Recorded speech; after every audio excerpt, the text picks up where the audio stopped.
வணக்கம். விஜய் கொடுக்கும் வாய்ப்பை காங்கிரஸ் பயன்படுத்தி கொண்டால் மீண்டும் அதிகாரத்திற்கு வரலாம் என தமிழக வெற்றிக் கழகத்தின் தலைவர் விஜயின் தந்தையும் இயக்குனருமான சந்திரசேகர் தெரிவித்துள்ளார். இது தொடர்பாக நேற்று திருவாரூரில் பேசிய அவர், 60 ஆண்டுகளுக்கு மேலாக திராவிட கட்சிகள் தமிழ்நாட்டில் ஆட்சி புரிந்து வருகின்றனர்.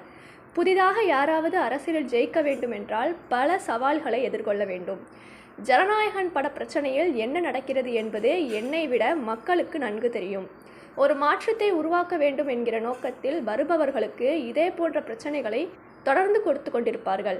கரூரில் என்ன நடந்தது என்று மக்களுக்கு தெளிவாக தெரியும். தமிழக வெற்றிக் கழகத்தின் தலைவர் விஜய் எதற்கும் பயந்தவர் இல்லை.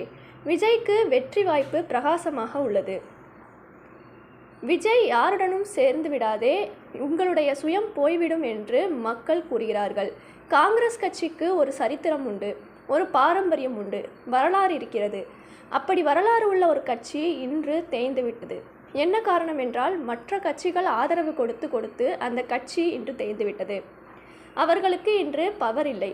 அந்த பவரை நாங்கள் கொடுக்கிறோம் என விஜய் கூறுகிறார். அந்த பவருக்கு காங்கிரஸ் வந்தால் காங்கிரஸ் மீண்டும் வரலாறு படைக்கும். அந்த வாய்ப்பை காங்கிரஸ் பயன்படுத்தி கொள்ள வேண்டும் என சந்திரசேகர் தெரிவித்துள்ளார். இது போன்ற தகவல்களுக்கு தொடர்ந்து இணைந்திருங்கள் ECR TV சேனலுடன்.